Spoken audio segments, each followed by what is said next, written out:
Welcome to Dawn of a Story. This is more than a podcast. It's a place where we speak the truth, tell the stories that shape us, and honor the moments that made us who we are. I created the space because I believe storytelling is how we connect, how we heal, and how we remember who we are. Some stories are still being written. Some are full of laughter. Some have changed everything, but all of them matter. Whether it's my story or one of my guests, my hope is that you hear something that resonates, that reminds you that you are not alone and encourages you to tell your story too. So settle in because every story starts somewhere, and this one starts now. Thank you for tuning in and welcome to Dawn of a Story. I'm your host, Dawn Pascale. I'm so very grateful you decided to spend your time with me and my guest this week, Jeannine Mercurio. Every show, we will be exploring a new theme, and this week's theme is The Gift of Trauma, 8th House Astrologer. My guest today has lived the lessons of loss, grief, and transformation, and now uses her own healing journey to help others navigate theirs. In this conversation, we explore how the language of astrology, paired with lived experience, can become a powerful tool for making sense of pain, reclaiming power, and finding the gift inside trauma. So, let me tell you a little about my guest. Jeannine Mercurio, MS, is an astrologer, writer, teacher, dancer, and counselor, as well as a mom who blends creativity, psychology, and the art to help clients kick misery to the curb.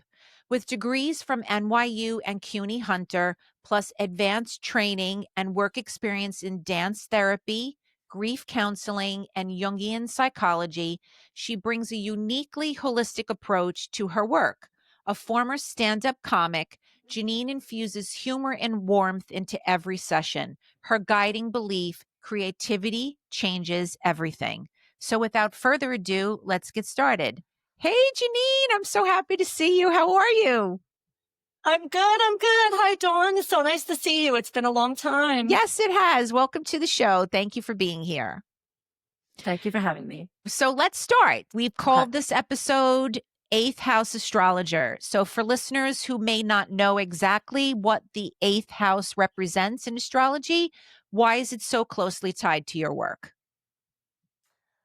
I guess it has to do with how I got into astrology, which people always ask that too. Like, what is that? People that don't know much about the living art really want to know about that. And then the houses and the planets have their own life force. So I guess I called myself an 8th house astrologer because I wouldn't say comfortable in the dark. No one's comfortable in the dark, but the dark seems to find me. And I've had a lot of loss in my life and sudden death and a lot of trauma. And I think that when you have a lot of trauma, you do get certain avenues toward resilience, and, it supports an education and your mission. You sort of find yourself again, like when bad things happen to good people. So I've always kind of attracted the 8th house kind of people that have their moon, their sun, their Saturn, their things are aspecting their 8th house. And the 8th house is Pluto in astrology, which rules Scorpio, has to do with deep change. Transformation, going down to come up, rising from the ashes, tragedy. And, I have the gift of comedy. So when I'm dealing with tragedy and talking to people, I'm really helping them find the ground, the light in the most dark, horrible, horrific, unexplainable, no word times in their life. So I think that I have on the edge kind of chart, and I have kind of an eclipse 8th house resonance and gift of helping people that are going through awful, awful dark nights of the soul, the darkest times. So I help them find a way out of the tears, or a way out of the crisis, or a way out of the don't want to get out of bed. I'm done. I'm done being an adult. I'm done being human. I'm done with this life. I'm not coming back. So people call me when people are passing, or when people have just passed, or with like mystery illnesses, or with just no doctor can figure it out. Their head is sideways and upside down and backwards. And I think because I studied dance education and dance therapy too, I just sort of understand where to find some kind of organization in complete and total chaos, because Right. dance is like making order in space. And I've worked with children and adults for so long doing movement and movement therapies and music therapy, and in that world, that I understand what you're saying and what you're not saying. If that makes sense. Like I've Yeah. even worked with ELL learners for so long, like 25 years in the New York City Board of Ed, Jersey Board of Ed, California. I taught in private schools, charter schools, and I've worked with so many different age groups, like 3K to 12th grade. I understand body language too. So when I'm doing a chart, sometimes it's what they're not saying or what a planet is saying or not saying that helps me understand. Maybe I'll calmly and kindly with compassion ask this if they want to go there. And I can move toward a very delicate wound or place where maybe there's some light I can put in there and clean some stuff out, you know. So I look at eighth house as eliminating pain, but also going there in a delicate, fragile way to sort of help you find what might heal you. Right. Right. Makes sense to me. I know that not everybody listening may. I know that. Well, Jeannine, I know you for a really long time. So for our listeners who don't know our connection, Jeannine was the first astrologer person that I ever went to who did my chart for me, like full chart, at a time Yep. when my curiosity had reached its peak with astrology and I wanted to just start to know more about me. I'd always been interested in it, but obviously, of course, everybody wants to know about themselves, right? Why do I do the things that I do? Why am I gravitated towards the things that I am? Why do I feel like I'm naturally gifted in an area, but still feel like Sisyphus and pushing a rock up a hill and can't seem to get past that sort of same drudgery scenario? So that's how Jean and I met many, many, many, many, many years ago. And I've always been ultimately grateful for you for providing that foundation and groundwork for me. How did you get into astrology? What's your background that led you there? Yeah. My family, they're all born in Italy, and my grandparents and my sister was a tarot reader, and my aunt Ave tarot reader. And like I knew tarot inside and out when I was 12.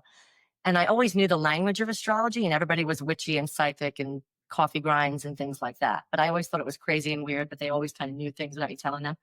And when I was in my 20s, my father was brutally killed out of nowhere. Mm. And I literally turned to the charts of like when he was pronounced dead and when he was killed and what the cops said. And I was looking at time differently. And I was like, wow, it was like practical magic. I was always like, no, I'm not going to be the crazy one. I went to NYU and I study psychology and jazz education, and I'm not going to dabble in any weird arts. But then when you're hanging off a cliff, you're like, oh, I have to figure out what happened. Nobody knows what happened. So I'm doing his chart, of like when he was born and when he was killed, and just looking at different things. And I became deeply intuitive at that time and putting things together, and symbols would talk to me. And after that, a couple of years later, I was 27 when that happened. I'm 54 now. I just started doing like charts for professors and people at NYU, people at Hunter, like people would call me, and then it was just word of mouth. I mean, I'm still really mostly word of mouth. I have to like get better at Saturn, but I have like 2 careers and a child. But I literally do one chart and it leads to like their mother, their father, their lover, their sister, their cousin, Right. their professor, their ex-husband.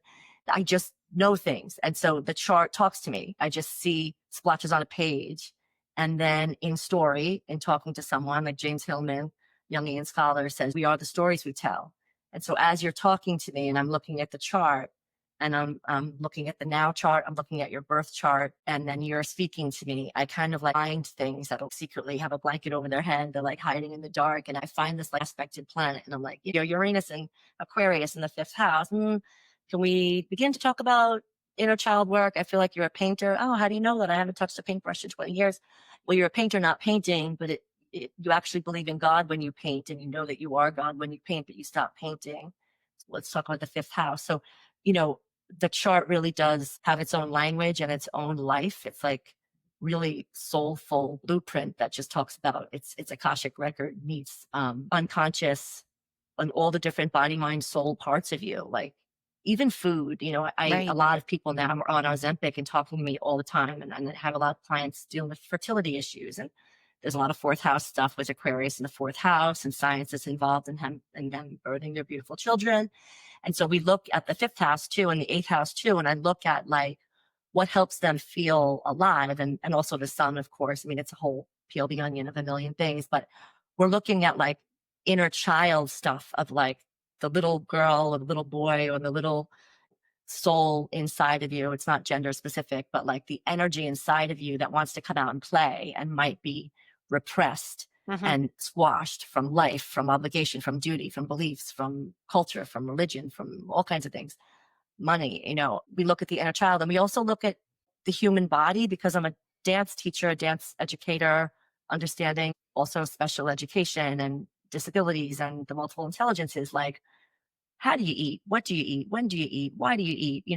Looking at how food makes you feel, because everything is energy. So we look at the second house to look at like appetite, feast and famine. Are you an emotional eater? Are you eating everything you're allergic to? Are you only eating when you're sad? Are you not eating when you're sad? Like, so I also have a lot of people come to me with different disorders that, I can look in the chart and say, do you want to talk about this? And in a gentle way, say like, do you want to talk about, the stellium in your second house, many planets in your second house conjunct opposing the eighth house. I can see that you might have some challenges that come with feeling full or starving, or, Marion Woodman wrote a book, Addicted to Perfection, or Routage Bridegroom. It's about eating disorders. And there's a lot of work about perfectionism and food and money, and just understanding balance in a way that's healthy for you. What's healthy for you might be not healthy for someone else, but that we're all trying to get through the day, and we're trying to like take care of the human body and take care of the human soul and take care of your brain. And we have all these different chemicals and synapses and communication avenues inside of us. And it's like, how are you navigating the world?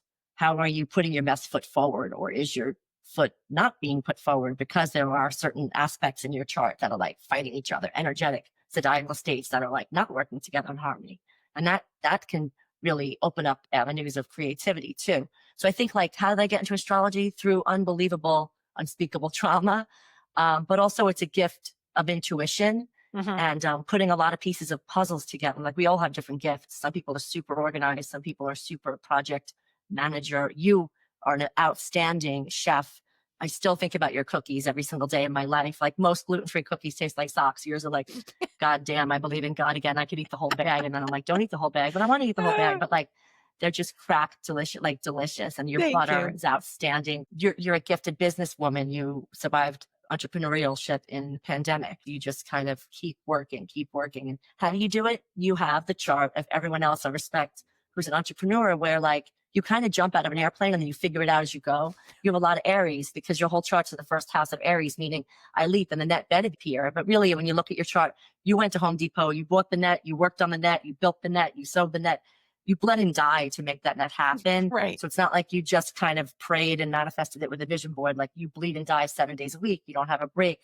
And you're always doing it through story, where you meet that person, and your personality kind of got you that space, that oven, that clientele, that digital marketer. Like, you're a very intuitive, gifted, interpersonal skills through the roof person with that Aries first house, sun and Gemini, and you have a moon in Pisces, which is psychic. So you kind of intuit, this person's lying, that one's full of shit, that one's great. So you know how to like put it together with a glue stick and a prayer. But really, your planets are very multitasking, jack of all trades. Good days, bad days. It's not easy. It's never easy. Your whole life is an uphill battle of shit and blood and guts, of course, because if Aries is like the warrior, Russell Crowe and the gladiator, like, let's rebuild Rome, let's save Rome, let's fight for Rome.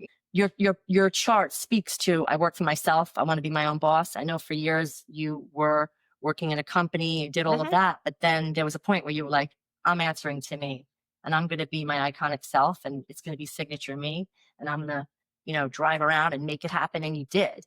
I did it by school hard knocks, doing Pascale. Like, I'm going to just go figure it out as I go. Right. That's a very Aries, Mars, the balls to the wall thing. And it's your first house, sun in Gemini.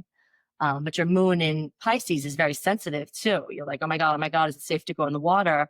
But then you do pull triggers, because that sun in Gemini is still like, no, I'm doing this. And you like talk to yourself, and you jump out of the next airplane, jump out of the next airplane, jump out of the next airplane.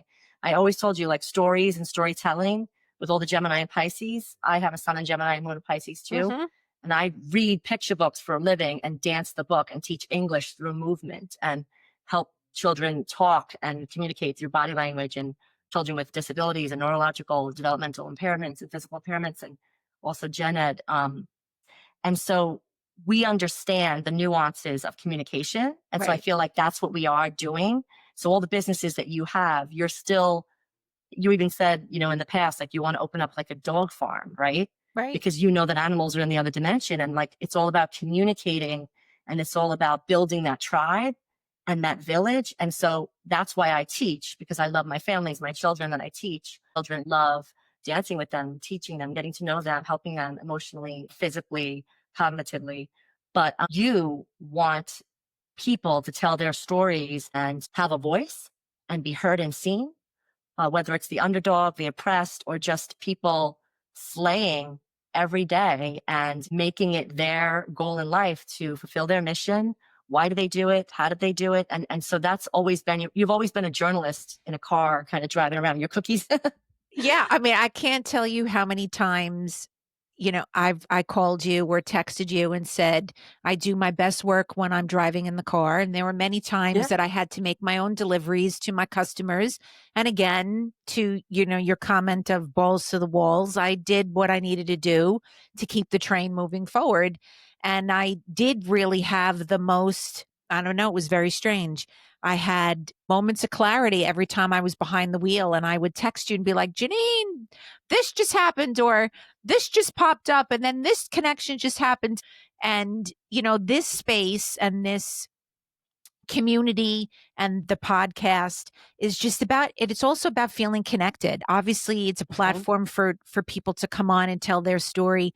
We spent so many years feeling isolated, obviously starting Mhm. in 2020, and so much about society has changed that it's nice to feel connected to people. And if there's a common ground, common foundation, and people feel heard in someone else's story, how beautiful is that? We're never alone. We're never alone. After my father was killed, I had a dream where he said, there is no death. I'm just not where you are. And I said, I want to go with you. I want to go with you. I want to do this. I want to go talk to you. Who did this to you? Who killed you and all this? And he said, you need to keep going. You have a lot of work to do.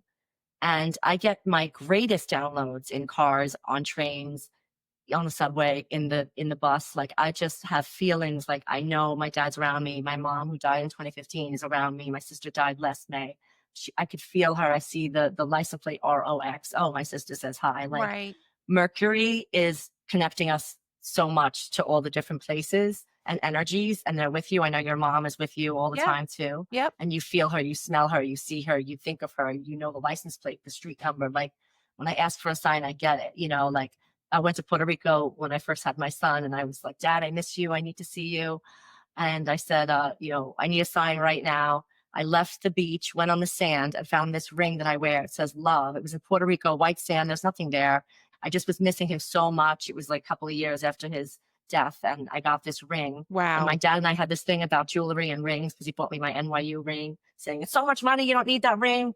You don't need that ring. He was always like, why do you need a ring? I go, Dad, NYU was so hard. I need the ring. I need the ring. I'm getting the ring. And I was such a little Italian princess. He bought me the ring. So then I got this ring that said love. And it just took me through the next year. You know what I Oh, mean? it's Like, that beautiful. sign and that symbol. Right. So Mercury is why I just think you manifested the daylights out of your business and the things you needed for that business in the car, where you met that guy. And this one's like, I'm going to hook you up with this person who's going to deliver this and do this. And then you met Right. that person. And then that person was your intern.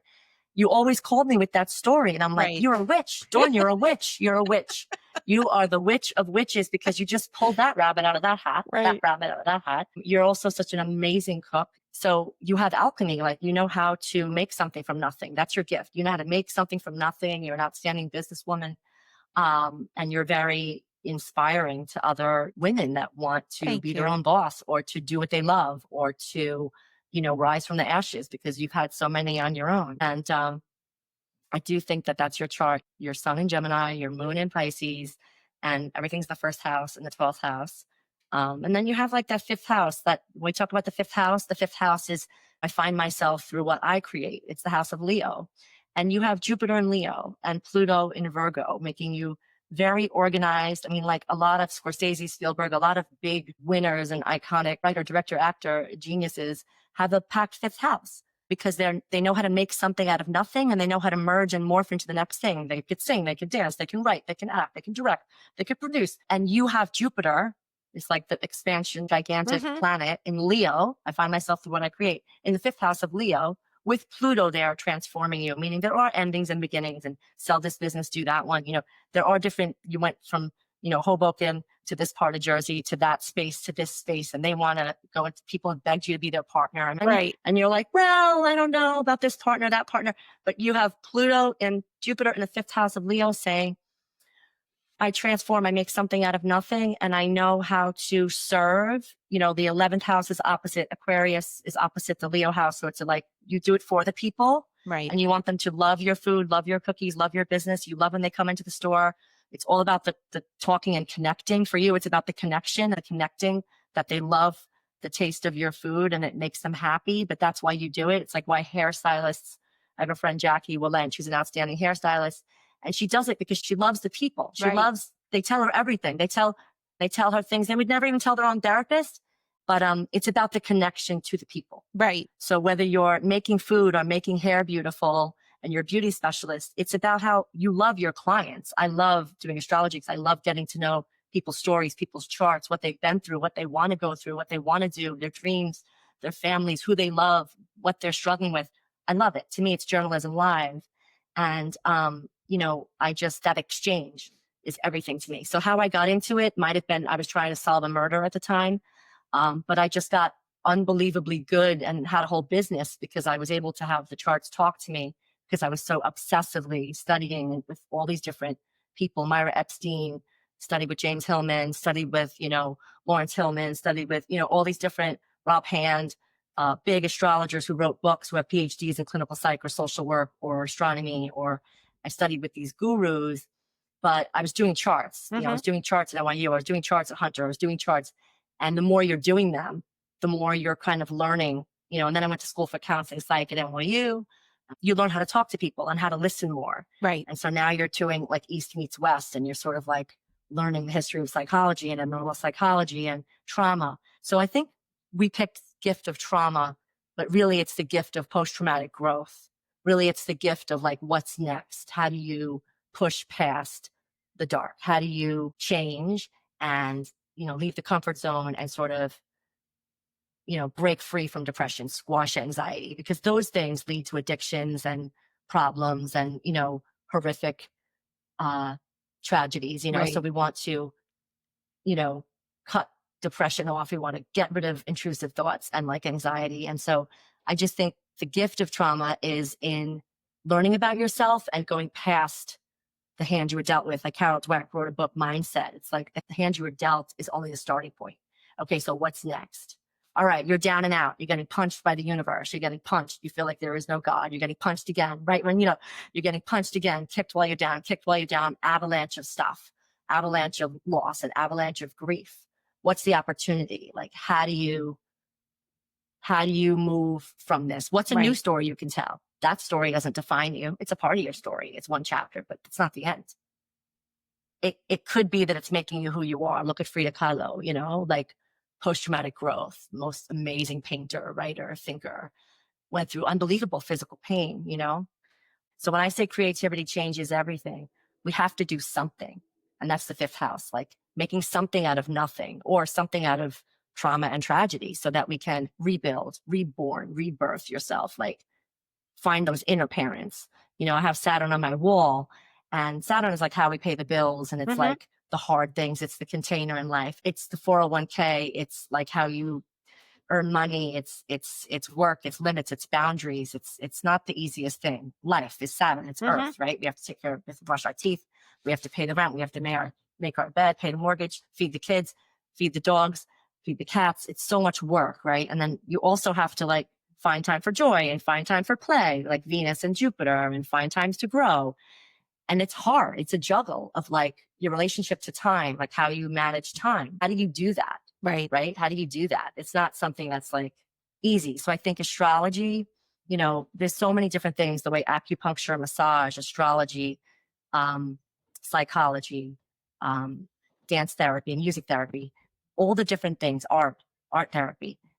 These things can help you find your power, find yourself, find what's hurting deep within, like baby Dawn, baby Jeannine, that's like never got this or had to deal with that. Or we all have stuff. Our parents, they did the best they could, but like we all have stuff, big stuff, gigantic stuff. And so how do you keep being reborn, because that's what this life is: shedding that skin, burning down that house. You got to build a new house. Like, it's Scorpio, Taurus. It's the eighth house. It's the eighth house. Well, that's over. Oh my God, that was a 21-year marriage. So now, okay, that house got burned down. All right, I got to get a new house. How do I, build a new house, get the wood, get the sheetrock, Right. figure it out. It's like you got to rebuild all the time and rise again. And it's like no joke. It's no joke. So, how has astrology helped you throughout the events and chapters and grief and trauma and movement in your life? How has it helped you make sense of it? Yeah. I'm trying to think of my first astrology reading. I was young, and I knew that the astrologer blew my mind. Like, you're psychic. I just thought I was crazy because I would hear things, know things. I would know things other people didn't know. I just felt I was nuts. I didn't know I was psychic, or the word is empath or intuitive. I had no idea. Like, why do I know that? Why do I know that that professor just got divorced? And I know that's why he's so angry and miserable. Like, why do I know that looking at his face? I didn't understand that Right. until I got my first astrology chart, and they said, you are so psychic, that you could probably talk to the dead. And I was like, I don't want to talk to the dead. I don't want to talk to the dead. No, thanks. So at the first astrologer I had said, there's so many things you do at once. You'll always have two jobs. And it's funny. I always had 2 or 3 jobs all through NYU. And they said, you'll always have at least 2 jobs, like seriously, at least Wow. 2 jobs. I was always an astrologer 20 years, and I've been a board of ed teacher and dancer and teach yoga. I'm certified in yoga too for 25 years. So the astrology chart blew my mind, and it confirmed things that she put words to things that were just in me. I thought I was Right. crazy, just being tired all the time. They're like, tired all the time? You should feel hit by a bat in a bus. The first astrologer said to me, you should feel that somebody's beating the living shit out of your Oh soul, man. body, mind, and soul. Do you have fibromyalgia? And like, I've been to chiropractors and, a lot of autoimmune, like everything exhausts me and drains me. It's the moon in Pisces in the 8th house. So the astrologer that I saw just scared the daylights out of me. Oh, your mother, she's very sick with eating disorder and type 1 diabetic. I'm like, how do you know that? That's in the chart. She said, well, I could see the Venus. I could see, like, there are things you could put together that happens to me now when I'm doing a chart. I'm like, you have a thing. What are they calling it? Is it? And I put it together. Like, how do you know that? I'm like, your child has certain things. It's a sensitivity. Your child with a sensitivity where they don't know, is it seizures? Is it, and how do I know that? Well, I know that I could read the chart, but that first astrologer blew my mind with knowing about my mother, my sister, my father, all the different issues. Like, it's amazing. It's a gift because there are very signature things, about the siblings, but then they know other things because they're such great astrologers. So, and it's psychic as well, but there's also a belief system. It's based on math, longitude, latitude, place, time, geography. That the first astrologer really helped me understand my own brain. She's like, Mhm. you have Mercury square moon. So you're like 80 steps ahead, and then you kind of forget things. And it's like a form of ADHD, over focused, where like you're doing 100 things. Like, I was getting my dance license when I was doing the master's in psych. Like, they're like, how are you doing all of that? I'm like, well, I see it all as the same. It's interdisciplinary: psych, dance, somatic, psych, movement. But no one normal goes to a master's in counseling psych and they're just taking a dance license test and they're teaching full time and they have a kid. Like, it's not normal, right? So what is normal? We're all doing what our chart is saying, what our heart is saying. Right. I don't know. I didn't come from any money. So I always did 12 things at once and had 12 jobs anyway. So I've just been conditioned to do that. But this psychologist I saw when I was at NYU getting my master's in counseling psych, she was the supervisor of all the people in that program. She said to me, it's like a genius thing, but you don't feel good a lot. And I'm like, no, I do feel like someone's beating the daylights out of me with a bat, Wow. exhaustion wise, just tired wise. My brain is tired. My body's tired. My soul is tired. She goes, you know what your problem is, Jeannine Mercurio? I said, what? She goes, you're working class and you can't get over that. So you don't know how to not be the daughter of an immigrant that has to do too much. Perfectionism. Like, she made me read Brené Brown's Gifts of Imperfection. Read it like 3 times back then. Like, she said, like, you don't know how to stop. You don't know Wow. how to calm down. And the astrologer was pointing out different places where I do too much, I give too much, I don't expect very much. So I'm very, in relationships, more of the giver than the taker. So I have to learn how to receive. Like, and I was like, oh, like, you learn a lot in astrology, that things that would take you 20 years to learn in psychology. Right. I'm in therapy a long time, but that astrologer that day knew things about my mother being in and out of the ER my whole life, and I had to save her. And, that gives you codependency because you think you have to save everyone. Like, she unpacked things for me. I was 20 years old, that 20 years in therapy are resonating, that astrologer. And so astrology has merit because we can't just be obsessed with psychology because other things can heal you. So that's why I think like astrology is another thing that's very holistic. It's not like one thing, Right. where you see a No, doctor for 10 minutes and they're like, you're fine, just go. right. No, absolutely. It's definitely, it adds another layer and another dimension that is not necessarily within the norm of how we look at things, right? But there's something really to say about having that innate ability to just know, and then to go back and look at your chart and say, "Oh, it's there." So I know we're talking about eighth house and grief and trauma and transformation, deep transformation, Pluto guided. So, what do you say to someone who is afraid of the transformation?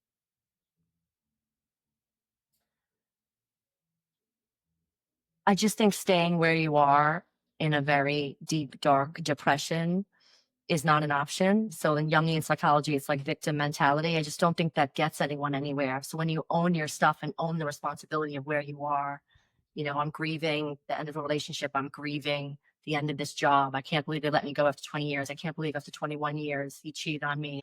How do I get out of bed after that? How do I keep going? Can't believe I'm so heartbroken. And I say, well, who were you before you married that person? Who were you before you had that job? By the way, I've been doing your chart every 6 months for 5 years. You have hated that job your whole life. And Right. that marriage, that person hasn't slept with you for years. So the bottom line is like, who are you when you take all these mirrors and characters away? Because we draw different teachers into our lives to teach us something. So people are mirrors. People are always teaching you something. The people we draw in, the people we put up with for different reasons. So it's like, for me, it's like I'm a teacher, Mercury. What's the lesson? Like, what's the opportunity?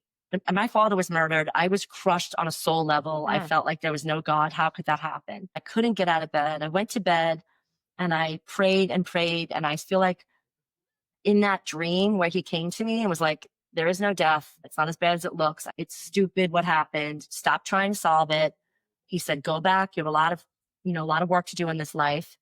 And I just decided after seeing him in that dream, I went and took a dance class. I started dancing with Lynn Barr at New Dance Group in Manhattan. I met Carolyn Burke there. We're both stand-up comics for years. And I would always be talking about my crazy Italian family. And my sister was always in trouble. And I was always flying around the world to try to rescue her. And Carolyn Burke happened to be in that dance class that day. And I was crying because it was such beautiful music. Lynn Barr, beautiful Martha Graham dancer. And Carolyn said, why are you crying? The music's amazing. It's classical music. But what are you crying about? We're stand-up comics in a modern dance class. And I was like, my father was just murdered. So she's like, come outside. You're going to Italy with me. Why am I going to Italy with you? Lynn Barr is taking SUNY New Paltz dance company. She's a professor at SUNY New Paltz. She's taken me, and I speak Italian, to go and help with the kids. We're both 27. She goes, you're certified in yoga. You'll teach yoga every day. You're going for free.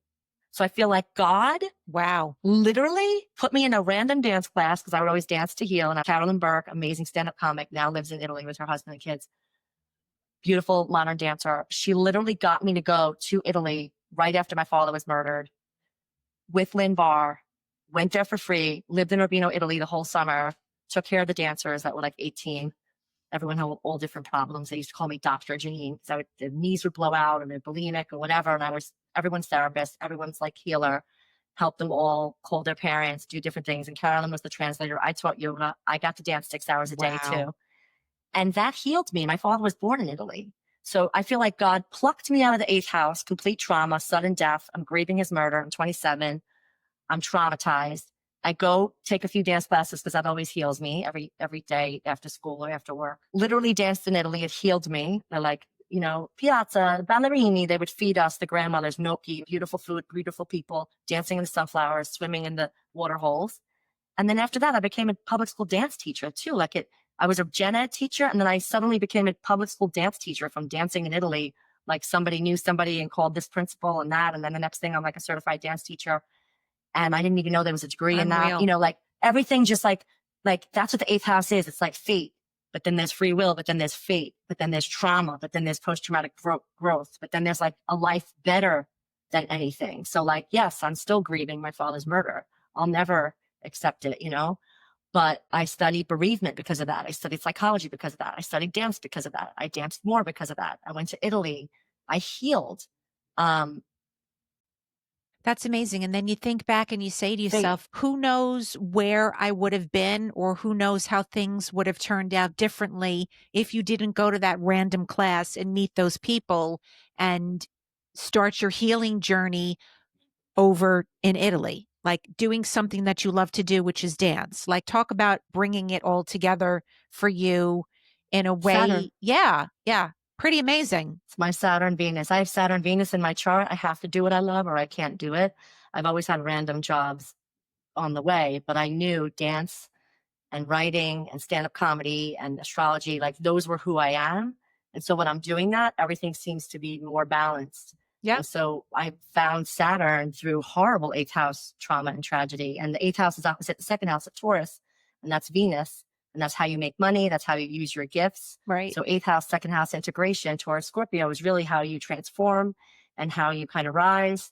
And I really think that's how I got on my feet and carved out a life and believe in what I'm doing. When you believe in what you're doing, it's everything. Of Like I course it is. believe in the mission of dance psychology and dance education and the arts and art therapy. I believe in using music and movement to learn, to grow, to heal, to create action. It's all about action. You know, Mars, living your Mars, like being your authentic self, the courage to be yourself. That's Mars in the chart. Mine's in the seventh house of Libra and Aquarius, meaning like I do need to have a mission focused, mission based career, a mission driven life that has to do with my story, which has a lot to do with loss and a lot to do with grief and then rebuilding, rebirthing, endings, beginnings. It's like my whole life has been an eclipse and I'm dropped in this and then that happens and that house is burned down and I have end up here. Right. And then I help other people find where they're going to rebuild their house after it's burned to the ground.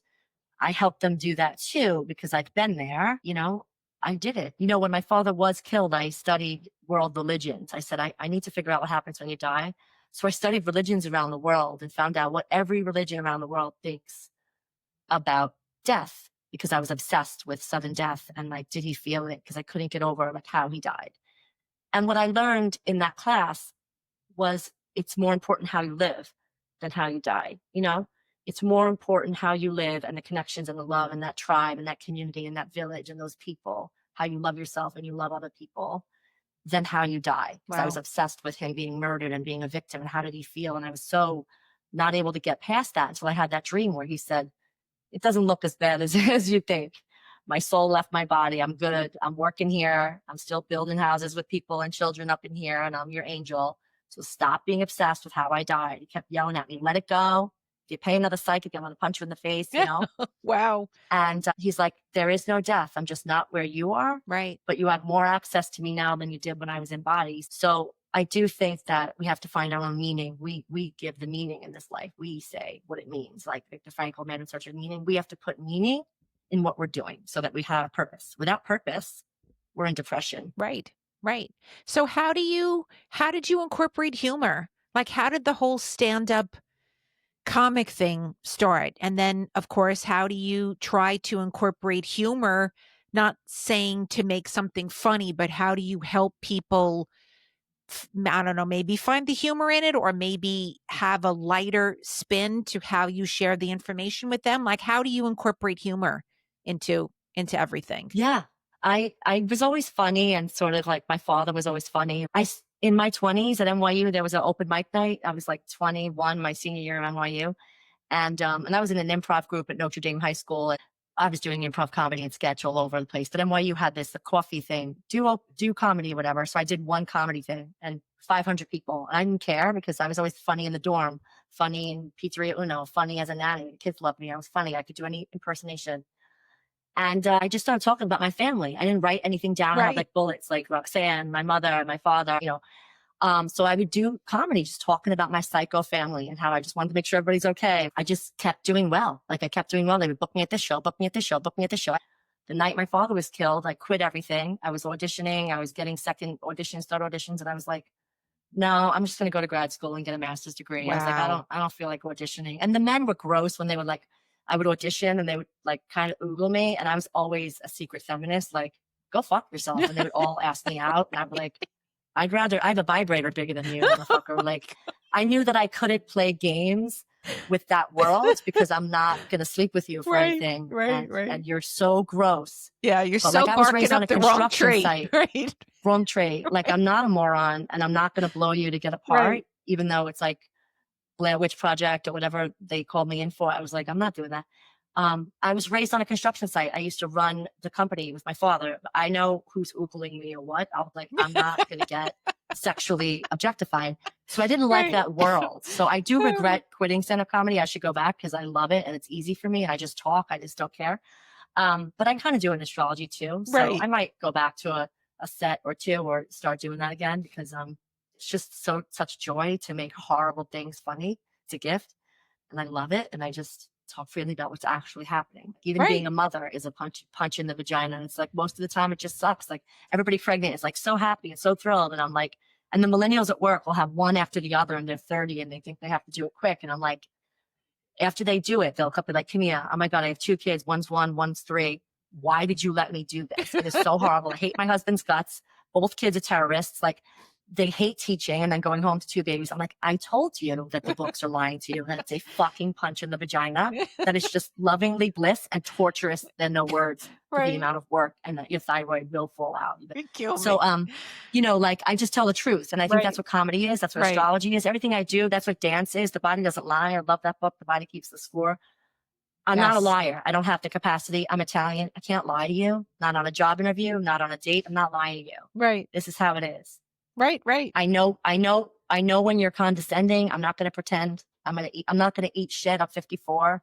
Been there, done that. Like, I think that's the gift of age with women. We're not putting up with garbage. And I think when they come to me now, whether they're 30, 25, 40, 45, 50, whatever's happening and they're in extreme anxiety, people call me crying 7 days a week.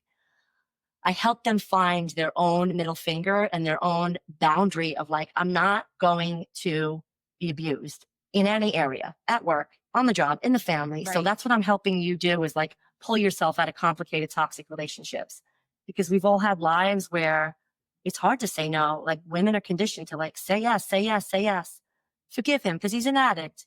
He doesn't mean it. No, it's about like, wait, oh, your needs weren't met for like how many years? 10? It's not okay. Right. Why are you paying the mortgage alone? Why are you paying the rent alone? No is no. So like, that's what I'm looking for in the chart is like, where can you receive more? Where can you give less? Where can you say no? Because the clients that see me are 8th house. They're going through great trauma. They're probably giving too much, not getting paid enough, being abused in some way. It's a family member. It's a spouse. It's an employer. What can they do? Or they're in systems that are broken. I'm in the DOE a long time, New York, New Jersey, California. I understand systems. I understand how you can try to work within a system, but also learn the rules and then break all of them. Right. Saturn, Uranus in the chart. So the astrology can show where you can break a few rules now that you know what the rules are and you've been in systems, you've done Saturn. I have a client who's an outstanding burn unit nurse. And after a while, she's like, I don't want to do this. It's so depressing. I hate being a burn unit nurse. It makes me sick. It makes me want to die. But I'm a nurse. My whole family's medical. I have to pay my bills. I don't know. And she's freaking out. I'm like, what else you want to do? Well, now she does a job within nursing that's not a burn unit nurse. Like the teachers that would come to me, oh my God, I owe 60 grand to be a teacher. I'd rather die than teach. Well, what do you really want to do? Well, I love museums. I'd love to wear jeans, but they don't pay as much. Well, how can you get a job in a museum and also a different job, maybe tutoring? And that's what they do now. So they're using that history degree and they're museum workers and how can you peel your own onion to not want to die? This is what I want to help you do. If I'm looking at a chart on a page or if I'm teaching you yoga, like how can you not just suffer? Suffering is optional. Let's not do it. How do we not do it? Well, we have to find our power, find our skill set, find Saturn. You have this degree. How can we use it differently? You don't have to be a burn unit nurse. You don't like doing that. You did it for years. You're great at it. Just because you're great at something doesn't mean you need to do it. It's killing you. So she does something now related to healthcare, making even more money. So happy. Her iron levels are better. Like everything got better. She lost weight. Like all of a sudden her body, it's amazing how the physical body is dance therapy. Like it's always listening to you. Right. Mind, body. When your soul is crushed, it matters. When your mind is crushed, it matters. When your body's crushed, it's all one, it's all one. So there are choices. We have choices. That's what I want to teach people within astrology, within yoga, within dance education. We have choices. Let's make good choices. So, what do you tell someone who is struggling with the grief or struggling with the traumatic situation or point where they are in their life or the fear of the transformation?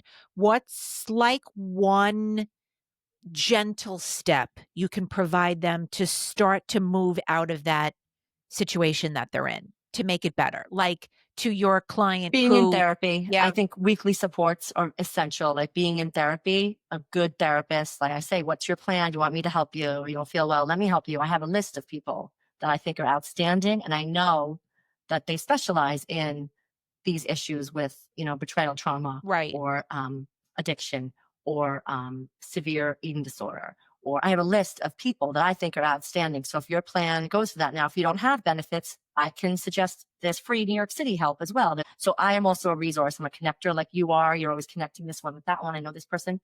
I'm a big connector on resources. I recommend therapists, resources. I have an outstanding close friend who's a social worker that specializes in DV, domestic violence. So, wow, are you safe? So I give lists of therapists. One day when I finish that master's in counseling psych, I can be your therapist, but I can't be your therapist now. So here's a list of great therapists.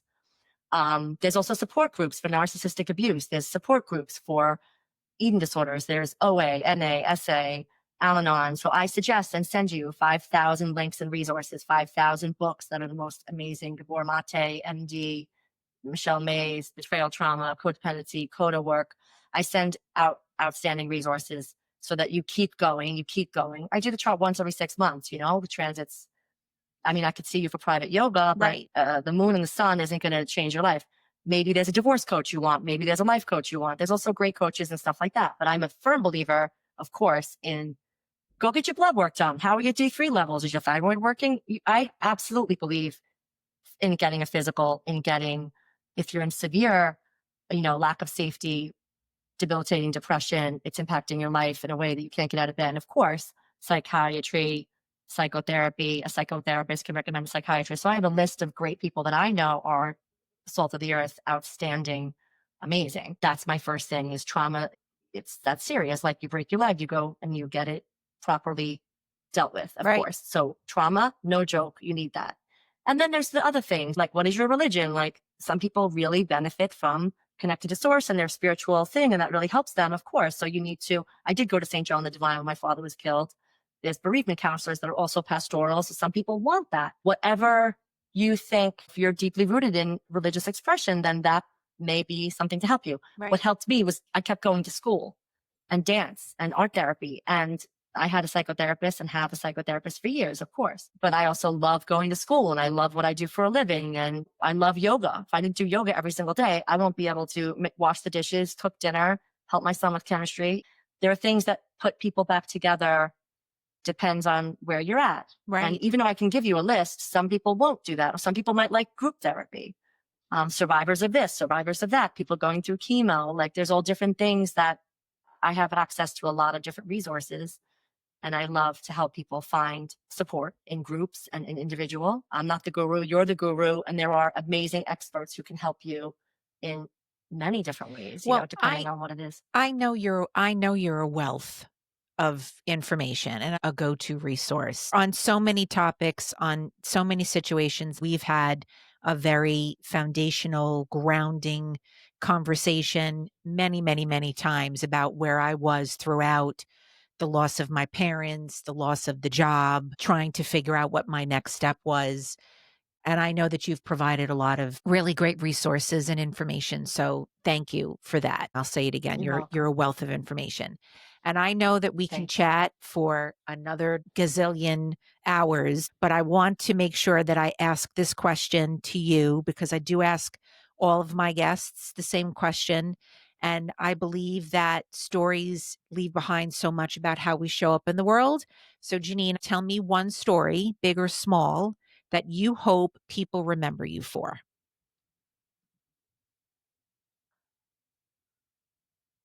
One story. I have like 75,000, so I don't even know which one to pick. Okay. Well, the story of like, I think inner child story of like, the little person, the little child who felt overly responsible for people, places, or things. I think that I'm that person in that story. And at 54 years old, I really am learning how you can only save yourself and you can give empowerment and freedom and tools and help and love within a boundary way for people. No matter what you do, you can give them the service that you provide, and you can give them um, the light in the dark, and you can give them the rope at the bottom of the hole that they're in. It can give them the rope to pull themselves out, and you can help them climb up. But I really think that the best story to leave people with is that people have to climb up themselves. And so it is very, very important, like in 2025, to find a way to find yourself in all the different relationships you're in, and find what makes you you, so that you can want to be here in body in this life and like bring some beautiful illumination to the world. So if my story is your story and your story is my story, or the biggest thing that I take from why I do what I do, dance education and astrology, is I just think we all have to heal ourselves so that we could help heal other people. And that's when the world is better and we don't have so much horrific tragedy and war and crime and shit. Like if we can just deal with our own depressions and addictions and sadnesses and griefs, that's not a word. Nice teacher. Deal with our own losses Right, and like right, rebuild the broken right. things inside of us. Then we come to relationships with whatever service we provide in this world and do. We come more healed and more formed, and we help other people rise up. That's where the world becomes Pluto and Aquarius, and like we all have the freedom to be ourselves and like grow and be good and like do our thing. We came here to do our thing. Like, let's do it so that we don't just like hurt people, because hurt people do crush people. So we don't want to do that. So we want to like heal our own stuff and grow and work on our own things, and then give it so that we help other people also grow and heal and be their best selves. And that's all I want to do. You're amazing, Jeannine. You really are. You really are. Thank you. I Thank you. love how you tell stories. I love how you just present everything. And even though it may be a very deep, dark time, you always have a way of putting a spin on it that, I don't know, just makes the whole situation feel better, seem better. There's a light at the end of the tunnel. So it's what you do is beautiful. Thank you for that. Thank you. As what you do is beautiful. We have Thank to you. keep going. And you just picked up and did a whole new business, and you're giving people a place to talk and feel and be themselves. And that's outstanding. Thank you. So Thank you. Thank God you. bless on that. Thank you. Thank you. So I want to thank you for being here and sharing everything that you shared today and being part of the story. And I want to thank everyone for tuning into this episode of Dawn of a Story. If you heard something today that moved you, made you laugh, or made you think, share it with someone you love. Please like and subscribe to the show. And if you're feeling brave, I'd love to hear your story by commenting below. It helps other story lovers find us too. And if you're interested in contacting Jeannine, you can contact her through her website, JeannineMercurio.net. I will also put in the show notes as well. Until next time, keep listening, keep sharing, and keep telling your story. Thank you, Jeannine. Thank you. Thank you, Donnie. Thank you for everything. Have a great day. Thanks.